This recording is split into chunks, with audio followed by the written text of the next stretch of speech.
This episode of the podcast is brought to you by Keller's Garden Center and Landscaping Services. Winter is here, and I encourage you to save your back this year. Contact Keller's today and get a quote for residential or commercial snow removal.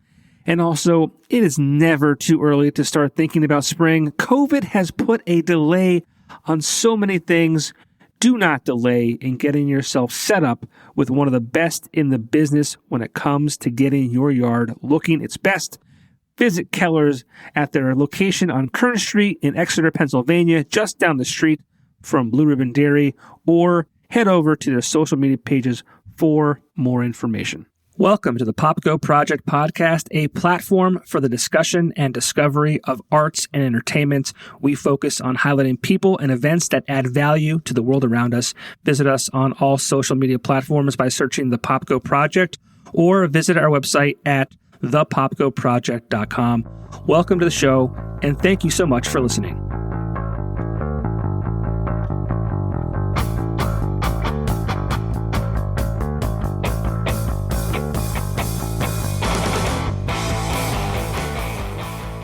What up? Hey, what's going on?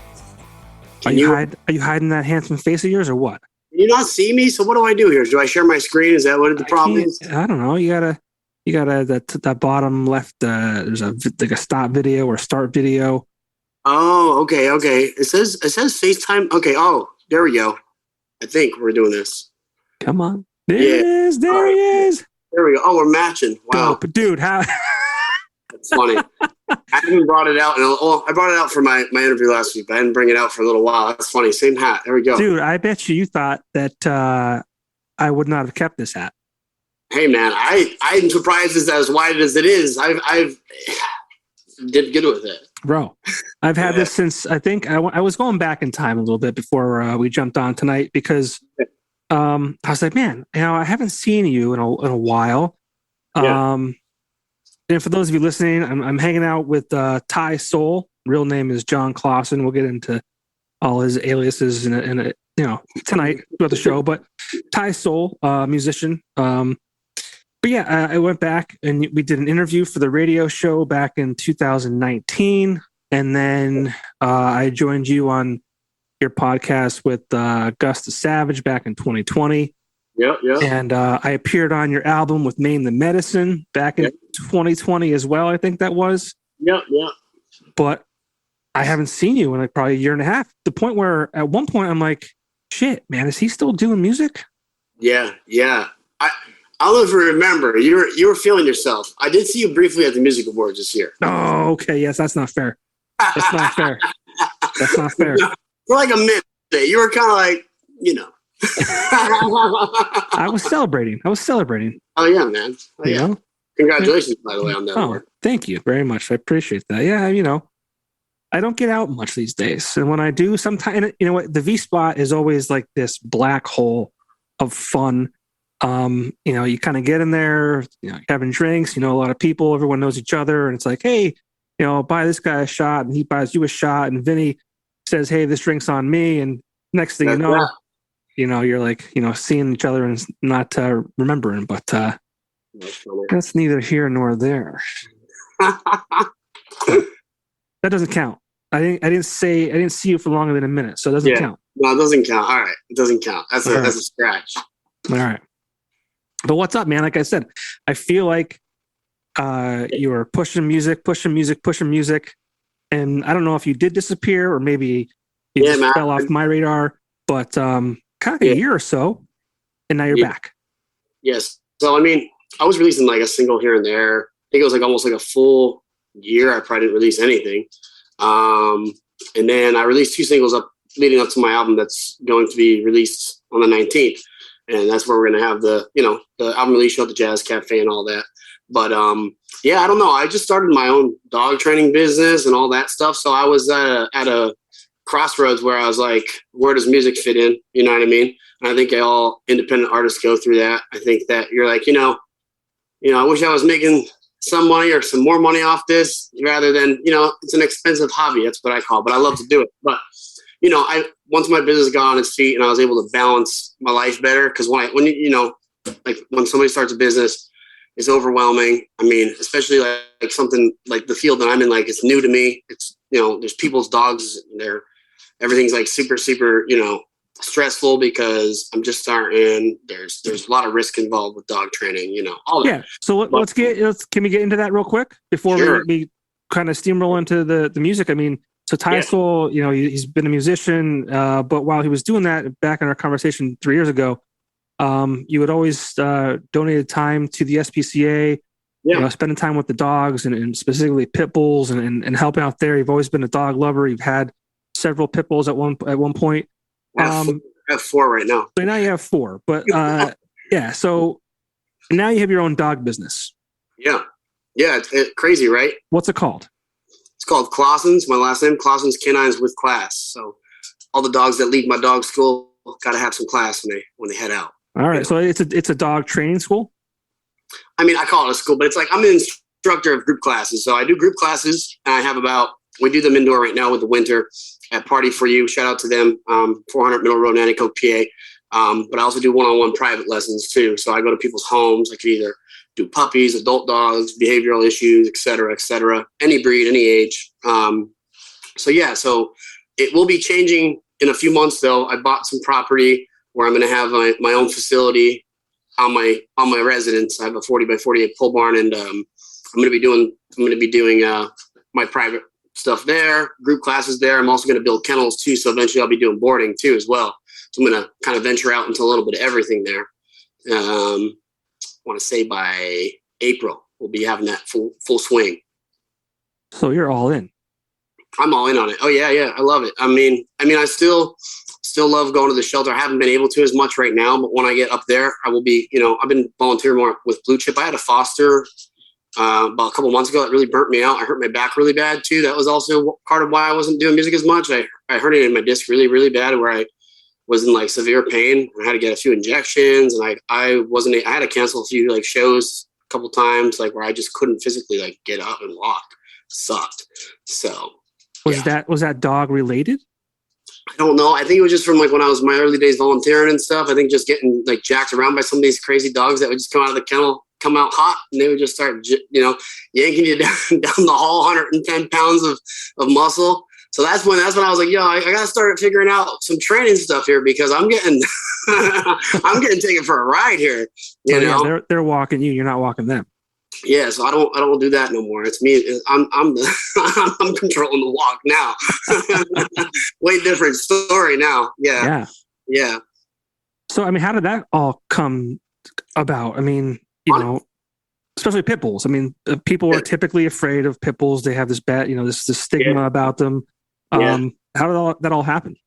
So it's like silly story, but when I was 17, I wanted a dog, and I just, without my mom knowing, I got a pit bull puppy. These people illegally sold it to me, technically. He's right next to me. He's 12 now almost. So after that, I mean, I was only like 17, 18 years old. And then I got another one. My mom has rentals, and somebody abandoned the building and left this dog in there. We didn't even know she was in there until the neighbors called, and they said they heard like crying and barking. So we had to kick the door in, essentially. And this dog was left there, starved, tied up in the heat, no water. Man. Feces, all that. Then like 10 days later, she pops out puppies. We didn't even know she was pregnant.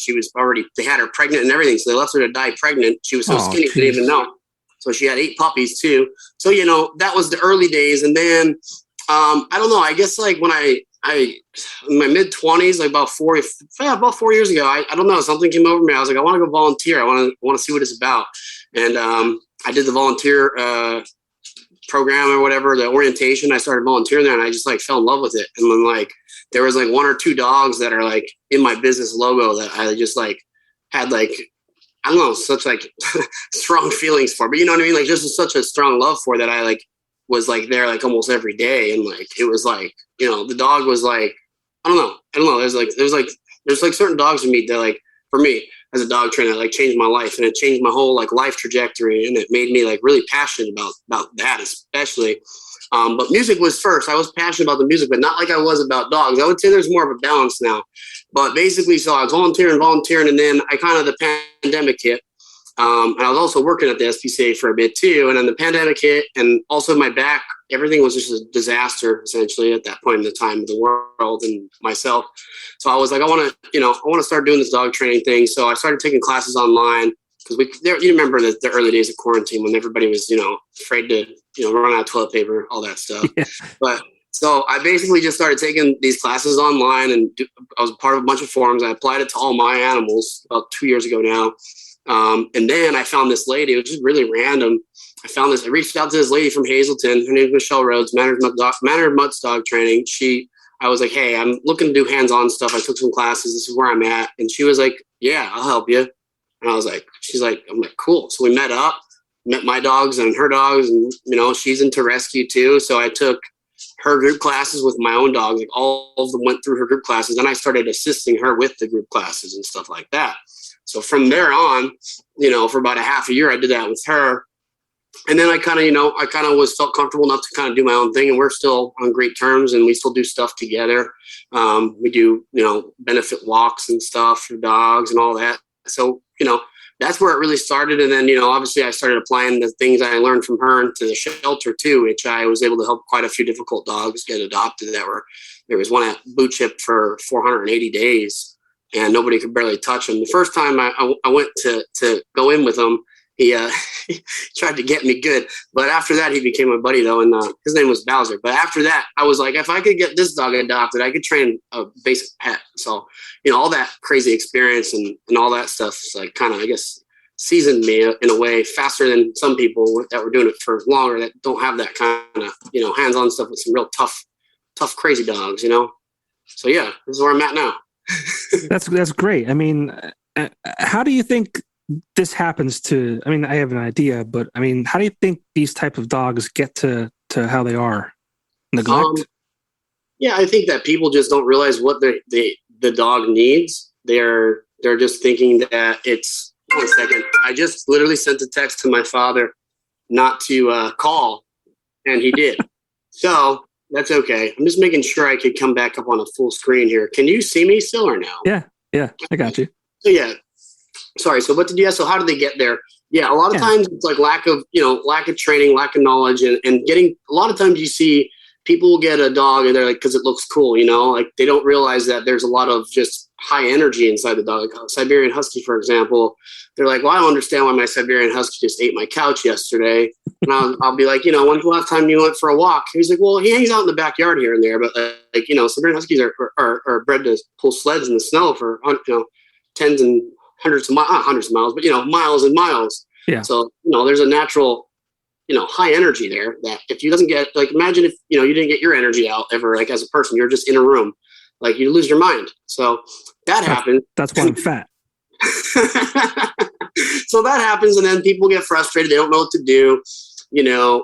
I always tell people to crate train their dogs because it keeps the dog safe and it keeps them from doing stuff like that. Because that's where a lot of stuff is like, oh, well, the dog chews stuff up. The dog can't walk on a leash, just silly stuff sometimes. But it's also just irresponsibility, like the pit bulls, especially like overbreeding. There really shouldn't be any breeding of them right now. There's just too many. There's millions and millions of them getting put down every year. People are just breeding them. I don't agree with it. It's not good. A lot of it's inbred, or they're breeding aggressive ones with aggressive parents. So then we're getting more issues on their record, with pit bulls, or, what I mean? All that stuff. It's all relative to their reputation, but yeah, the shelters are just overloaded all the time. People just don't really think, they don't think sometimes with anything people do. Sometimes they don't think, and they don't think like how much responsibility or realize until it's too late sometimes, Yeah, one of my best friends is he owns a veterinarian hospital. Yeah, is that right? Veterinarian? Yeah. Veterinary, yeah, whatever. We talk a lot, obviously, and he'll talk about how people who own pets don't understand the financial aspect of owning a pet.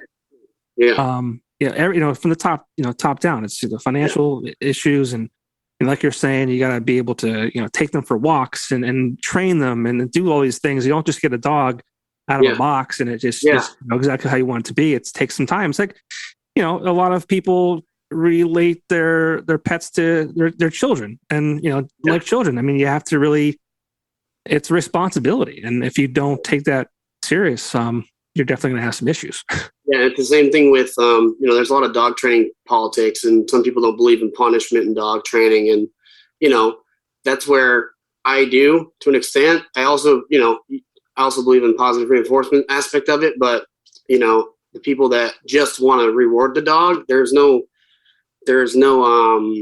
area that makes the dog understand what's wrong. Same thing with parenting. If you never were to reprimand your child, I mean, like, you know what I mean? Yeah. So that's not good.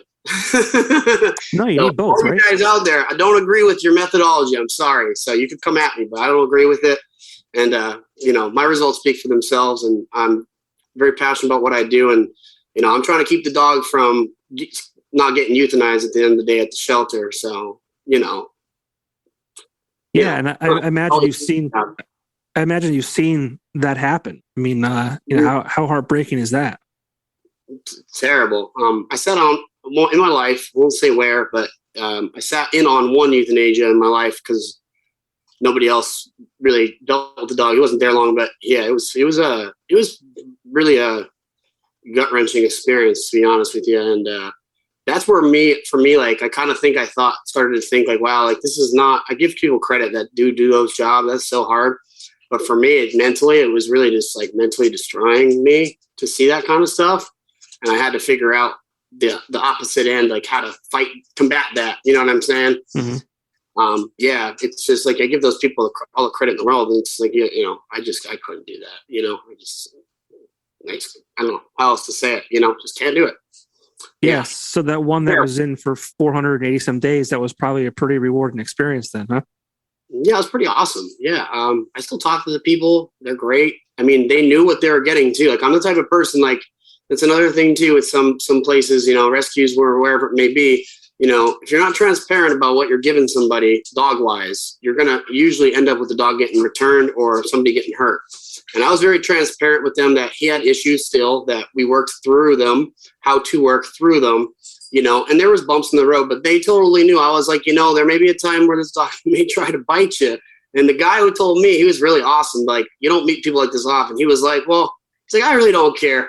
I was like, I'm serious. I'm like, I'm not kidding. He's like, yeah. He's like, my last dog was nuts. He bit me a lot. I was like, well, all right. Well, then give it a shot. He didn't ever really try to bite them, though. He was pretty good, but he is an escape artist, I guess. I guess he learned how to open up like their windows. He can get out of like windows and stuff, which is like totally insane. But they kept him. The dog is crazy. I mean, you can only manage crazy. You can't change it. Yeah. But he never was socialized for like the first 4 years of his life, and he lived in the shelter for almost 2 years. Like, what do you really expect? You're not going to expect. But they were very, very understanding about it. But I was very transparent. I wasn't like, yeah, this is a really amazing dog you got here. He's gonna come in. He's gonna come in and be real chill, real easy. Make sure you bring the kids around him. Yeah, he's gonna be great. No. Exactly. Yeah. Well, that's cool, man. I thought, when we spoke back, a few years ago, I thought it was really admirable what you did with the, just donating time at the SPCA and kind of, just spending time with these animals. And now you've made it into a full blown business. So that's awesome. Yeah. It's crazy how things work. I'm thankful for it too. It's been great. Honestly, I love it. I do. I love it. Clausen's canines, plural with class. All right. Clausen's canines with class. Yeah. Say that 10 times fast. Yeah. That's the only thing that I was like, I was going to do something different. And I had people online saying you have to keep your name in it because people know you. I was like, you're right. Whatever. We'll go with that. And, we went with it. It rocks. I agree. I mean, you build this persona around things like that. Like, I mean, like when I launched this thing, the last thing I want to do is have my name in it. Right. People smarter than me were like, you'd be stupid not to, because people know who you are and you can kind of build off of that. So that's what people told me too. Same exact thing. Smart move. Yep. Smart move. Yep. That's like your buddy Gus. You're trying to treat. He's constantly thinking about changing his name, Gus the Savage, to something else. I'm like, what are you gonna do? He's always changing his mind. Shout out to Gus though. He's my boy. We're actually doing, what's really cool is there's another show. I don't know all the details. I know it's April 23rd for Carbon County Animal Shelter. I'm a sponsor for it. Gus is going to be performing Maine, myself. So that'll be a good time too. So I'll get to see Gus and get to perform a little bit and all that too. Keep an eye out for that show as well. Yeah, definitely. But let's get into the music. I mean, you've been kind of doing this hip hop genre, I guess you could say, right? For I don't know how long now, 4 or 5 years, longer. I don't know. 4 or 5 years. Yeah. And like this album, very like, I would say pretty R&B, like, all throughout. I do have 3 features on it that somebody else is a hip hop artist. I have Oliver Spitz on there. I got Maine. And I have my one friend, Saeed, on there too. He's from Harrisburg. But I kept it mostly myself. It has a lot of slower love songs called Layers of Love. It's just about basically, stuff that I've experienced throughout relationships, whether it be like, the real deep love, serious stuff, the early stages, rough patches, makeup, breakup. Like that's basically the whole album. That's what kind of songs are on there. There's, I think, 11 tracks. It's released February 19th. And we're doing the album release show, at the Jazz Cafe. I have a really awesome lineup on there. I'm really lucky. And we're donating 100% of the door proceeds to Blue Chip Animal Refuge that night as well. Yeah, so I know, like, I saw you have Sweet Nest on there. I think S. Dakota, Dustin Douglas, and the Electric Gentleman. I know you've worked with Amanda Rogan, who is Sweet Nest, and I think in turn you've also worked with S. Dakota because you worked at JL Studios with Jay Preston, right? Yep. And Daniel Rosler was also on that song with Amanda, the same one, Serenity. Yeah, right. So I mean, like, I know where that kind of all comes together, but when I saw Dustin Douglas on there, I'm like, how did these guys hook up? So Matt Gabriel, who was in Dustin Douglas, that sounded really weird, in the band. So anyway, sorry. So he's in the band, and I mean, who knows? They're weird. Yeah. Matt's a weird guy. I love Matt. He's a weird. Matt. I love Matt too. I've known Matt for a long time. That's what's up. So there was a dog at Blue Chip named Cash, big head, blockhead pit bull, 90 pounds, full maniac, real crazy dog, hyped up, like he was ready to go. Never had any training, so somehow I started doing some training with him, very minimal stuff when I was up there. Started getting him to like act normal on a leash because I think he almost broke my back once. Actually, went after a squirrel. It's pretty bad. So I was like, wow, this guy really needs some help here. So Matt comes. He's like, yo, dude. I'm like, yo, dude. He was awesome. He loved the dog. I gave him a free group class just when I started doing group classes. I was doing under the assistance of my former mentor, and we just kept in touch. And then I had spoke to him about this idea with the album release show relative to Blue Chip and all that. And he's the one that really got my foot in the door there. Because they perform there a lot. So that, and Dustin was down with it, and they're actually going to back me for a few songs that night too. So cool. It started from my animal work. So it worked out there for that. It's pretty cool. Did Matt get a dog from you, or did he bring a dog to you? He got a dog from Blue Chip that I was directly working with for like a month or two, and then he took him to the group class that I provided, free of charge, just because I wanted to make sure that the dog was going to stay there and be good. And he did great with him, and he takes him on. He has him trained he needs a lot of exercise, and Matt likes to exercise, which is a perfect match. He's trained Cash to pull his bicycle, and turn left and right. Yeah, it's pretty awesome. Yeah. He has some videos on his Facebook. I was like, it's a pretty cool idea to get that dog tired because he has a lot of energy. But I'll check that out. Yeah. So that's where that came from. I will say we also got Oliver Spitz on there. We have Maine the Medicine, and we have Mercy Gang too. The band. Thinking if I'm missing anybody else. I really hope not. No. And it is. What's that? Sorry. I took the picture of the flyer here. Yeah. So we wouldn't leave anybody out. Astrology Days is presenting Dustin Douglas, Sweet Nest, S. Dakota, Mercy Gang, Oliver Spitz, Maine the Medicine. Yep. You got everybody. Yep. Yeah. And shout out to Ben Travers, who's behind Astrology Days. He was the one to really get the promotion plan set up and all that. Had me get some posters. I gave him posters. He got them out there, and we got some ads running and all that stuff. So shout out to Ben for that too. Been very helpful with all very that. Cool. Yeah, he's been on the podcast before. Yeah, very organized show. It's probably the most organized show I've ever been part of. So, you know, I'm excited to do it. I'm excited for a good cause too, and I'm just happy that I'm doing it with people that, you know, that are really talented and that most of them that I've known since I started music. Really, you know, so it'll be a special night. Yeah, I mean, it sounds like you kind of got all aspects of the music world. You know your R&B style paired with the blues rock trio from Dustin Douglas. Then you have the alternative rock from S. Dakota. Yeah, I mean, that band I love, and then not to mention Maine and Oliver Spitz. It's quite the variety for sure. Yeah, and that's what I wanted. And I also wanted to, you know, my hip hop friends too. I wanted to. This is the first time I believe that Jazz Cafe has had any rap hip hop for like a decade or so. Okay. So and who helped facilitate that? Ben? Yeah, they were just cool with it because I guess they trust me, you know what I mean? And I think what happened was years ago, I don't know the whole details, but I think there was something happened with the show and it didn't work out and caused some issues. And, you know, there wasn't any hip hop there for a long time. But I want to pave the way for my friends. And I want to give, I'm not a hip hop artist, but everyone that I know is a hip hop artist. And I want to give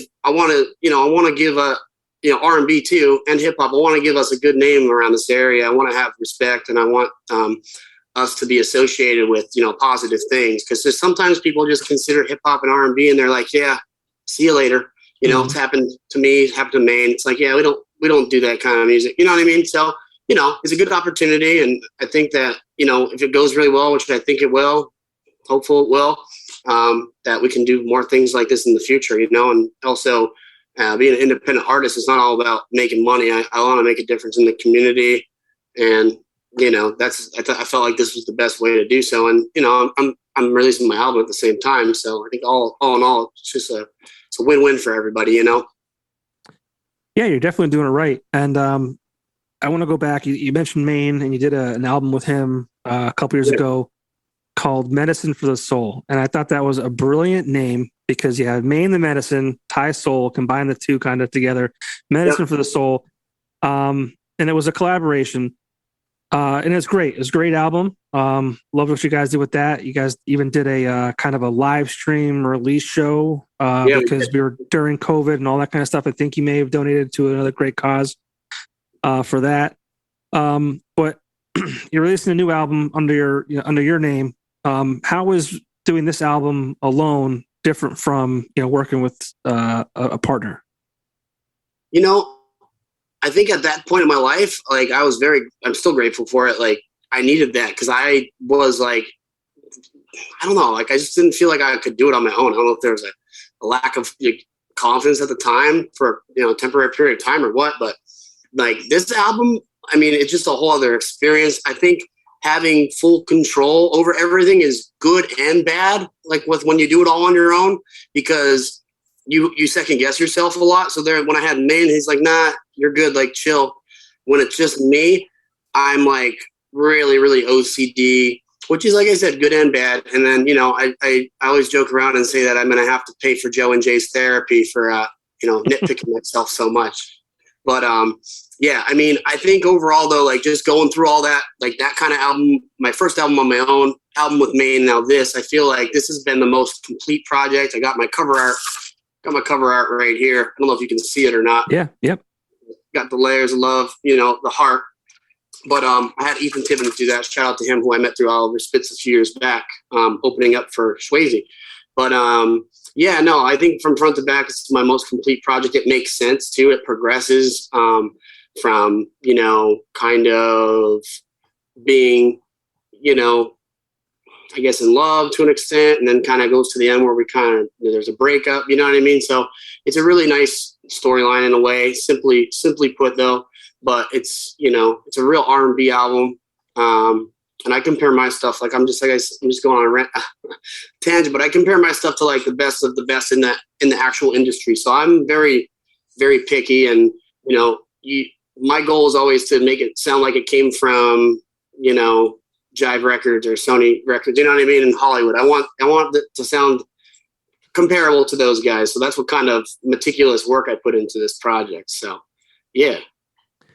Now the songs you wrote, I mean, you talk about love. I mean, did you talk about past experiences, current experiences? You just kind of make things up, or how did that come together?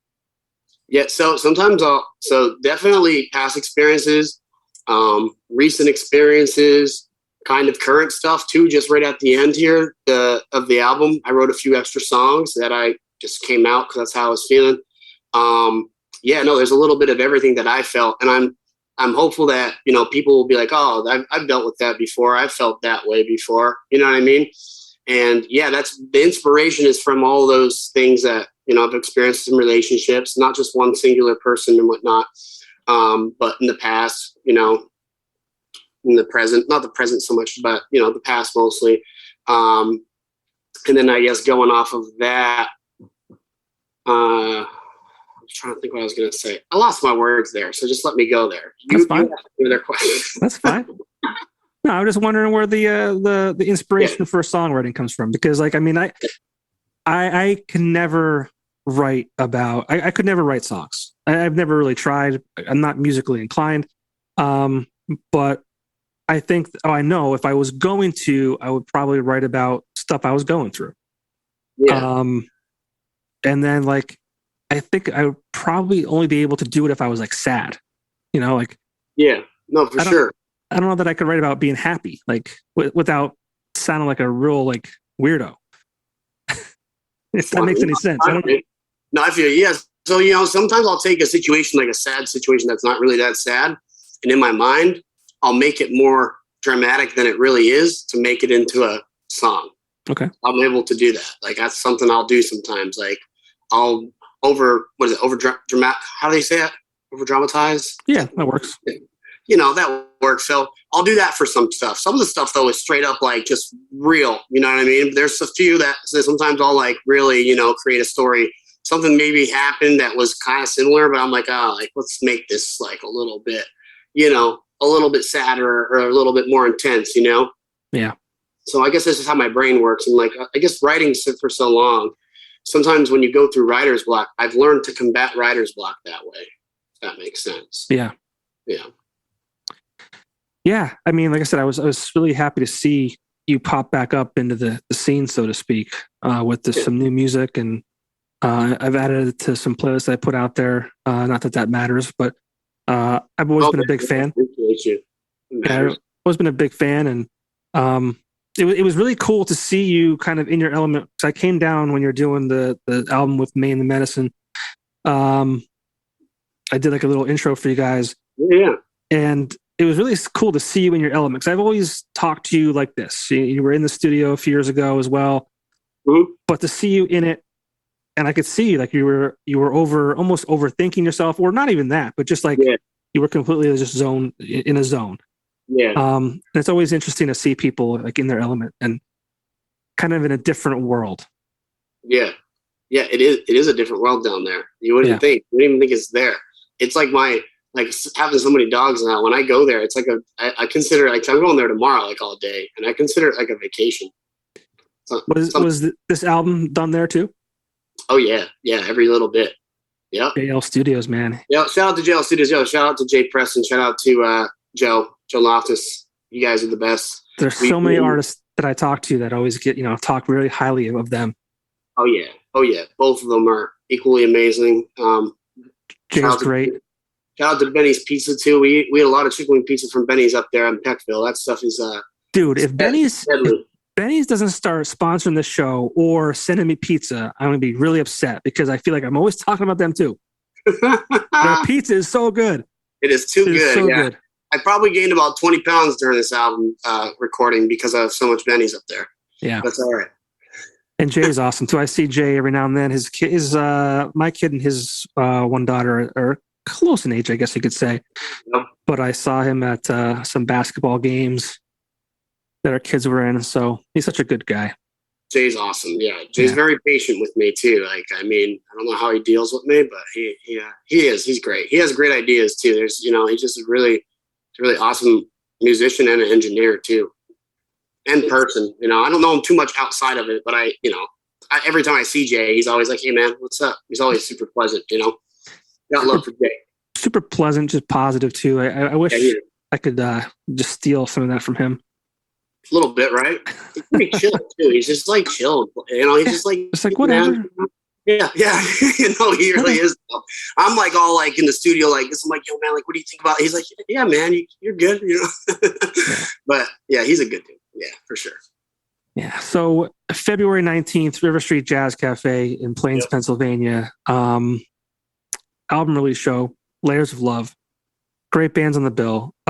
He mentioned a show about 2 months later in April to get lined up. What else this year do you have lined up, if anything? Yeah, we have it's myself, Maine, Wig, Marcella. I think I'm saying that right. I'm sorry if I'm not.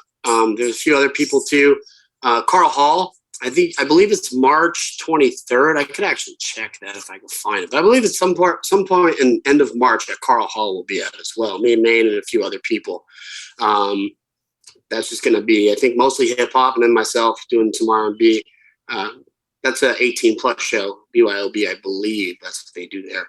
The one on February 19th is 21 plus. But yeah, so we got February 19th at the River Street Jazz Cafe. We have Carl Hall in March, and then in April, I believe, I forget what the name of the place is. I'm more of a feature, like I'm sponsoring the show through my business, or I'm a sponsor per se, and I'm doing some stuff with Gus on stage, and I'm doing some of stuff that me and Maine did together. So that's why I don't have all the details right off the top of my head. I know it's April 23rd. I want to say it's somewhere in Scranton, but I probably should know that soon. But we'll be all right. You got a couple months. You'll figure it out. Yeah, all right though. But that's what's planned as of now. And then my friend Oliver Spitz always has stuff come up, so I may be going down to Lock Haven in between. Then he has a lot of connections out in Colorado as well, and he just invited me. To go. I believe he went to DC the other day or Virginia, but I couldn't. It was yesterday, and I was working yesterday, and I wanted to because there's a band up there that he knows that does like bluesy stuff, and me and him eventually maybe want to do a collaboration where we do that with a full band. I'm trying to get a full band at some point. I have a guitarist in mind, but I would like to get a full band. I think that would be pretty cool to perform covers too, and some of my originals. I was going to ask you. I mean, are you going to stick with the R&B, or is there going to be is there a different side of TySoul that we want to explore? Different side that you want to explore. No, so I'm thinking R&B is always going to be there, but I was considering, just for fun here, once I have some downtime after this album, I was considering doing a country song. Okay. Believe it or not. Yeah. Why not? I'm gonna keep the country voice private right now, but I'll tell you, it's pretty good. I could hear that in your voice a little bit. Yeah, it's easier for me to sing than R&B music. R&B music for me is like a lot harder. I think, and I mean, just in terms of writing the song, I don't know how much inspiration I'll have. Like, it doesn't necessarily have to have specific lyrics. It's just more of a sound, I think. You know what I mean? But I don't think it would be like full country. I think it would be like a poppier country type of song. You know what I mean? So today's country, basically. Yeah, like a Kane Brown or something like that. Right. Something like I dabble a little bit, but I won't go like full country. Right. Yeah, I'm down for some rock and roll too. I always have a few songs with I have at least one song with Mercy Gang. Like I sing the chorus. I wrote the chorus on. That's a little bit still like R&B, but it's they do the full band and they with the hip hop. But that's pretty cool too. I want to do a couple more songs with them so we can like perform a set here and there. It'd be fun.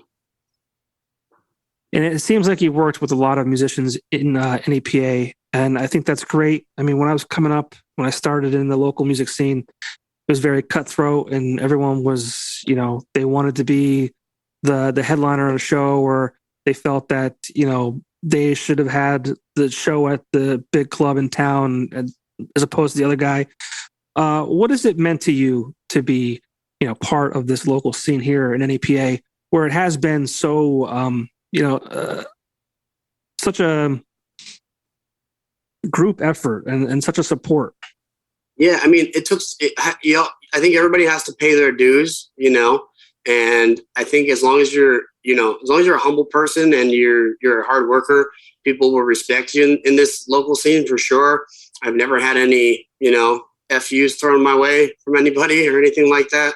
And the people that you find that you really have stuff in common with, even if it's not musically, just as a person, those are the people you stick with. And that's like, going on this show, like Amanda, like we don't do the same kind of music, but I love Amanda. She's an awesome person. We've done a song together, but overall our genres are totally different. But, somebody like that I've stuck with, support, I've always supported my music and I support her music.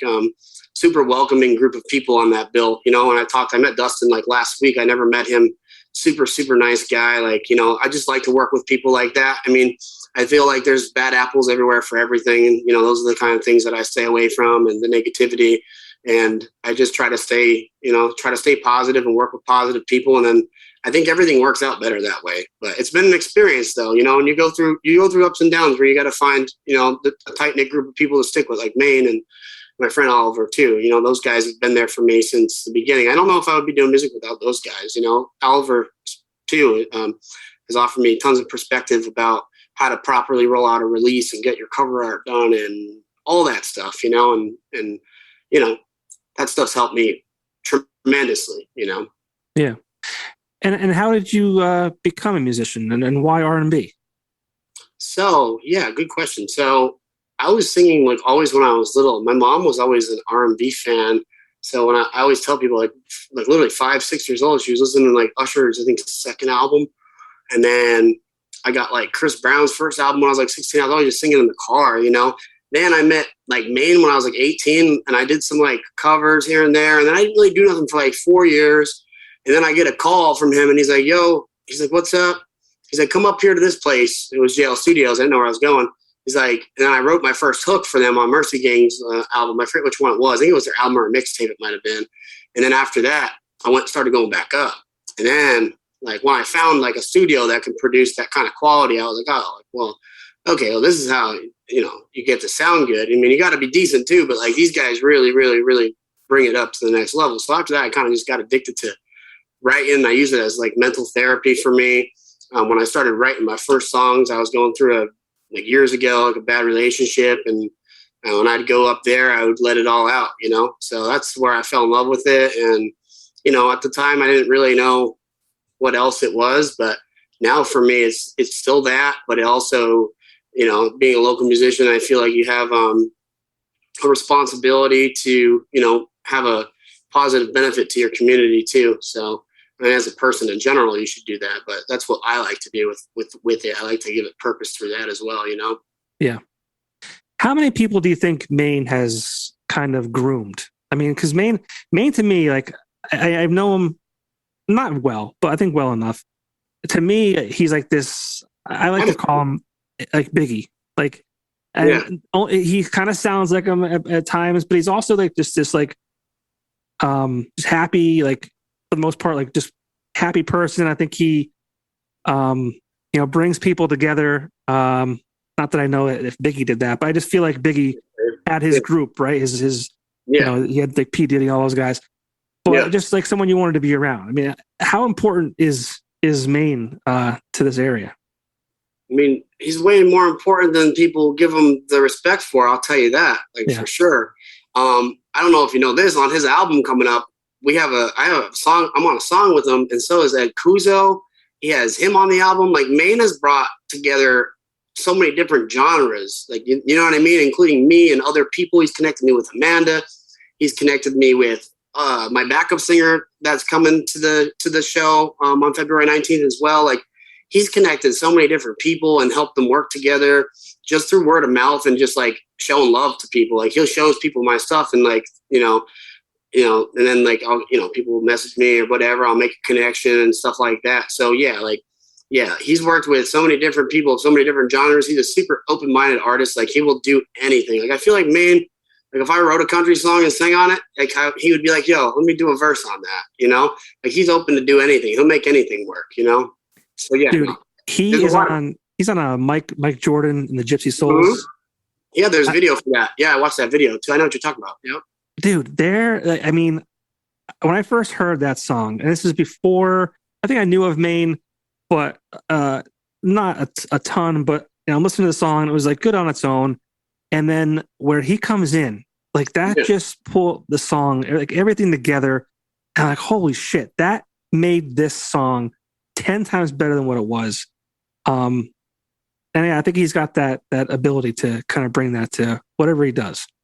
Oh no, for sure. Yeah, I mean that man's done I probably got a couple. I want to say over 100 songs at jail. He probably had about 300, 400. Damn. So he's well seasoned. He could, like I said, he's ready to go on any kind of record at any time, and he can make it better than it is without him for sure. Yeah, what a great guy. Yeah. I really love the scene here locally in the EPA. It's a great thing to be a part of. I'm blessed to be part of your lives in a small capacity. So yeah, I'm excited for you and your new record. Thank you. Best of luck with the release show. Hey man, if you're not busy, come on out. I'll buy you a beer or 5. I don't need 5. Maybe one. But yeah, that sounds good. Yeah, I'm gonna try and get to Jazz Cafe on this Friday for the Lifer show. We'll make it back-to-back Fridays at the Jazz Cafe. Saturday, the 19th. Yes. Yeah, that's okay. Sorry. It's all right. I had the date right. The 19th. There you go. Saturday the 19th. I actually said that before that, like a couple weeks ago. I told somebody it was the 18th, and I was like, "Nah, it's the 9th." I didn't even have the date right. So there you go. And I'm on the show. It's my album release. So yeah. I'm not even sure what today is, dude. Don't do that to me. Don't ask me. No, I rushed home today. I saw on social media they were where I live. They were giving citations to people who didn't have their sidewalks cleared today because it was melted today. They waited a little too long. Dude, where I live, it's still not melted. We got probably half inch of ice. And then so this happens Friday. And then there was a dusting of snow on top of it. So I didn't touch it because I was like, the snow on top gave you traction. So I'm like, I'm gonna leave it here until it was like 2 degrees the last couple of days. Today was the first nice day that and then I was at work all day. So I was like, so I rushed home to try and get there before, I got a citation. I didn't get one yet. I'm waiting for it to come though. I was pissed. Well, it's going to be like 45 degrees, I think, Wednesday. So I think they're, Yeah, well. Really trying to, I don't know what they're trying to do, but hey. Trying to piss people off. That's what the, townships like to do usually. Yeah. It's part of their job. If I didn't pay enough taxes already, they want to try and get me for this. Oh, yeah. They'll get you. Yeah. You'll get it in the mail like 2 months from now when it's like 80 degrees out, That's like the one time, it was 2017. It snowed. It was March. It snowed. I think it was like 2 feet of snow. The point where the town that I live in was, they said if you're not an emergency vehicle, stay off the road.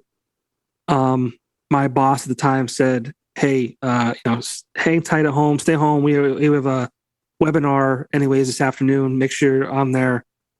And we got to work a couple of days later. And we got a letter from the ownership that said, like, hey, if you were not at work the day of the snowstorm, you will be required to take a vacation day to cover it. Okay. I was like, wow, bad. This is bad leadership. Bad leadership. I couldn't believe it. Couldn't believe it. What are you doing? What are you doing? My car was half covered in snow. Want me to drive? Yeah. That's crazy. I hear that. Well, whatever. No one's hearing me bitch about stupid shit. I apologize for getting off topic. But, dude, best of luck with your new album. I'm assuming let people know where they can find it when it's out. Yes, it's going to be February 19th. Layers of Love. You type in TySoul, you'll find me on all streaming platforms. I guess I'll plug my socials. So TySoul music _ is my Instagram. TySoul space music is my Facebook music page. And then there is also Astrology Days Presents TySoul Layers of Love album release show group event page. You can join and you can say if you're interested or going or whatnot. And you can also buy tickets on the Jazz Cafe's website. I have some links on my Facebook too. And if you see any posters around there, also have a QR code too. You can get them right there. But the album will be on all streaming platforms February 19th. It'll be physical copies as well. And that night, I'm also going to donate 20% of any merch that I sell to Blue Chip Animal Refuge. So whether it be albums, T-shirts, hoodies, we got the hoodies right here. Yeah, where are you getting those done? Newport Decal. You work for a T-shirt company, so we're going to have trouble. I do. Axelrad, bro. Axelrad. Axelrad. I'm not mad at you. I'm not mad at you. So to go through with what I was gonna say there, these guys are like 2 seconds from me. Yeah. And like my dad used to run bodybuilding shows, so my dad ordered stuff from them since I was like 10. So they really super like hooked me up where like I don't know, you know what I mean? Like I'm only kidding. I'm not mad at you. They're hooking me up. There's enough business to go around. Good for them. No, they're all right. They're good. They're all right. Yeah, those nice shirts. They're all right. Yeah, they came out nice. I like Sweet. So yeah, 20% donated from the merch sales on the 19th. Another cool thing you're doing for that. Yeah, and I think I didn't ask the other artists yet, so I'm not going to speak for them. But I think we'll at least get, one or two other artists to jump on board with that. If not, hey, that's not necessary. But I think we'll be able to get a couple other people to get involved on that one too that night. So that's cool. And I'm guessing Spotify, Apple, all the streaming services as well. I guess what is it? Google Play, YouTube puts the album on too. If you want to check out my singles now, I have a real nice lyric video that I hired somebody on Fiverr and it came out awesome. Cool. It's kind of like a wedding ballad in a way, a wedding song ballad it could kind of be. It's called Love. And then there's another song I have a video for, single on my YouTube page. Type in TySoul. It's called What I Need. Those are also on Spotify as well. So there's some real R&B jams right there that you can jam out to if you're an R&B fan. Cool, man. Yeah. Well, thanks for taking the time tonight to do this. Looking forward to the new release, and hopefully I'll see you at the show. Oh yeah, brother. I appreciate your time though. Thank you. Oh, absolutely. Hey, awesome, you guys have a good night. Everybody that tuned in. Cool. February 19th. Come see us. Awesome. All right, man. All right, man. Take care. Take care. Good night. We'll see you. Bye.